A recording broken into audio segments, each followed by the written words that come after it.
Welcome back. Well, this week's emergency drills in Israel have caused serious alarm. The sheer scale of the drills has made its neighbors jumpy, but Prime Minister Ehud Olmert has tried to tone down the rhetoric. I would like to stress that this is only a drill. There is nothing behind it. We do not have any secret plans, and a drill is not part of something else. I hope the Syrians understand that, and they have no reason to interpret this drill any other way. Despite almost reassurances, Syria and others are still bracing themselves for the possibility of another war. Just 2 days after the Israeli exercise began, Syria announced its own intention to carry out similar drills. Hezbollah are paying close attention too. In 2006, they faced the brunt of Israel's invasion of Lebanon. And in a statement, Hezbollah made it clear that they see the drills as an act of aggression. The Islamic resistance does not consider these maneuvers a natural right for Israel. That only indicates Israel's hostile nature and continues to pose a threat for Lebanon, which requires that the Islamic resistance should always be on alert and ready. And I assure you that it is ready at all times. Joining us again, our guest in Jerusalem, Yaakov Katz, in Gaza, Jihad Hamad, and in Washington, D.C., Mark Perry. Let me go to Mr. Yaakov Katz in Jerusalem. It's been said that this is just a drill, as has been pointed out by Ehud Olmert.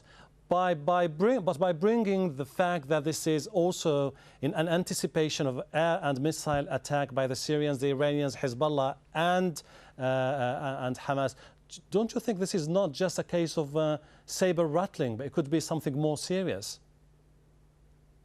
Well, I think that you need to look around and see what surrounds Israel. We have Hamas in the south, which fires daily Qassam rockets into southern Israel. There's Hezbollah in the north, which just a year and a half ago, not even 2 years ago, proved its capability and fired 4,000 rockets into Israel. Syria also to the north, amassing Scud missiles with chemical and biological capabilities. And Iran, whose leader Ahmadinejad continues to call for Israel's destruction and is building a ballistic missile arsenal as well as a nuclear capability.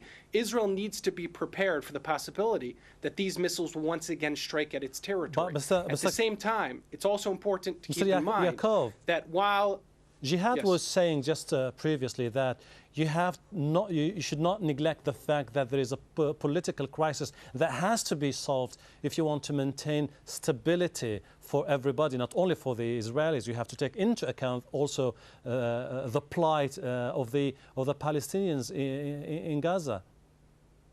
Well, I tend to agree with that, and I think that we saw this week Prime Minister Ehud Olmert met with Palestinian Authority President Mahmoud Abbas to continue the peace talks. They both declared again their goal of reaching a peace deal by the end of 2008. Israeli Foreign Minister Tzipi Livni continues to meet twice, 3 times a week with her counterpart Abu Allah from the Palestinian Authority, also to reach a peace deal. But it's important to keep in mind that at the same time there are attacks on places like the Nahal Oz fuel depot yesterday by Islamic Jihad terrorists who killed 2 Israelis. And while Professor Jihad complains of not having gas for his car or gasoline, I think he needs to ask his associates in Gaza, why are they targeting the fuel depot that's meant to transfer the fuel supplies for his car and for his oven at home? And if he has a question, if he can come up with the answer, then maybe we can understand why there's not a political discourse. Let me throw that question to Mr. Jihad.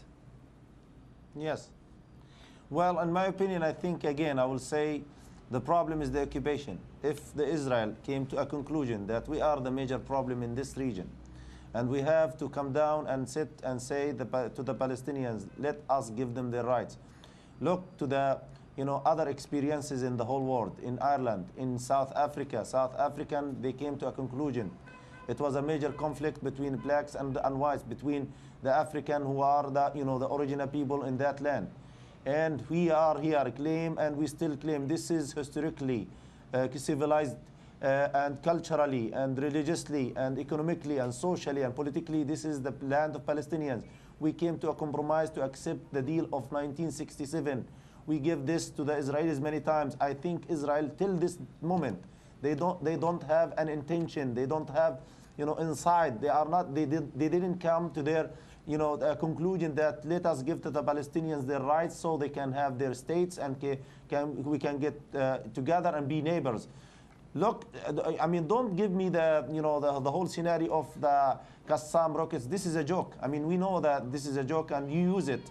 And this is good that you can use it, and you are, you know, doing a good public relations internationally and bringing the whole international community that the Palestinians that are throwing rockets. And again, I think I don't see how Qassam rockets that are being fired into Israeli towns is a joke. I'm sorry. No. Jacob, let me continue my statement. And you have to acknowledge, in order for you to go for peace, you have to pay a price. And this price you have to give land. Which is going back to the tables of negotiations. Jihad, Mr. Jihad. Yes, and you have to sit and be 100% Palestinian. They give you more than what you expect. More than even the international community they accept. Let me go to Mr. Mark Perry. About the case. Jihad, I will definitely go back to one statement about Hamas. And I think the Israelis and the international community made a big mistake by not trying to play a role, accepting Hamas wisely, not to neglect Hamas and let them be in the Gaza Strip having their own you're saying that sidelining Hamas was a grave mistake. This is a big mistake in conflict management or in conflict resolution. Mr. Mark, the Israelis are trying to tone down the rhetoric, but on the other hand, they're saying that we have potential enemies preparing to destroy us in Syria, in Palestine, and in Lebanon, and in Iran. Don't you think that this is a rhetoric that drags the country into an apocalyptic scenario? Well, I mean, I think that, I understand that Israel is trying to tone down the rhetoric, but last week in Haaretz they said that Syria was mobilizing its army. It turned out not to be true.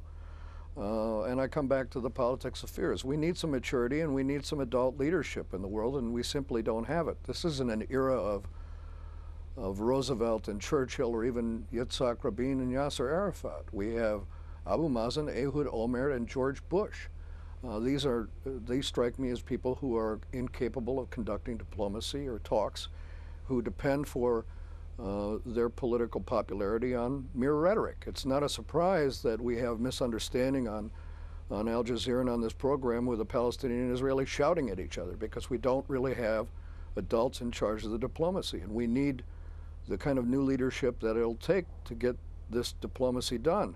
But I don't think simply because people are involved in a training exercise or that there are threats in the air that we're necessarily on the verge of war. I understand that Israel's under threat, but Israel's not going to be destroyed tomorrow by anybody. They're a very robust society with a very strong military. Let me jump in and ask Mr. Yaakov. You've been talking about the official statements about the drill, but Benjamin Ali-Aiza, who is the Minister of National Infrastructure, said and warned Iran that if it launches any attack against Israel, it will be destroyed as a nation.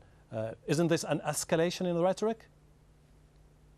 That's definitely an escalation in rhetoric, and it comes to me, from Ben Eliezer's perspective at least, the escalation in rhetoric on the Iranian side. Iranian President Mahmoud Ahmadinejad, who has held conferences at Tehran University with signs up, Israel needs to be wiped off the map, denies the Holocaust, and calls repeatedly for Israel's destruction, has called Israel a rotten tree that will blow away with the wind, calls Israel a cancerous growth. And he, at the same time, is developing a nuclear capability that I don't think it's much of a secret they might want to use against Israel. So at the same time, I think that while it's important for Israel to prepare with a defensive posture, to train its civilians, train its forces in the event of an Iranian missile actually striking in Tel Aviv, Jerusalem, or anywhere else within Israel, Israeli politicians are also going to occasionally make comments to also threaten and to show the world that Israel has certain military capabilities and can not only take care of its civilians after an attack, but also knows how to make an offensive move if needed. Jihad, you're a professor at the university. How do your students think about tomorrow? Very briefly, please. Well, first of all, I want to repeat that. I think who created the image and the idea of nuclear missiles and all of these things? I mean, itself, Israel. Israel has that, and Israel refuses even the international community to come and to observe how many nuclear bombs that they have. Israel again and again in a propaganda putting that we are under the threat. I don't think there is any threat from any Arab countries. They give them a good deal. Got your point. Let me just go to Mr. Mark Perry. This is going to be... I think the future... Jihad, thank you very much. We're running short of time. Mr. Mark Perry, do you think that diplomacy could finally prevail in this part of the world? In less than 20 seconds, please. Well, I think it's possible, and I think unless it does, war is inevitable. But I think it's going to take real diplomats to do it, and right now, we don't have them. I don't like Mr. Ahmadinejad's statements any more than anybody else, but what's the response? To go to war against Iran? It doesn't seem to me to be a rational position. So I think that we need diplomats, adults as I call them, to take a hold of this situation and sit down and talk. Talking isn't always the answer, but certainly it's been proven in 50 years of post-World War II history in the Middle East that war doesn't work. Mr. Mark Perry, Mr. Yaakov Katz, and Mr. Jihad Hamad, thank you very much indeed for your contribution, and thank you so much for joining us here on this edition of Inside Story. We welcome your comments and suggestions. Please email them to us at the insidestory@aljazeera.net. Goodbye for now.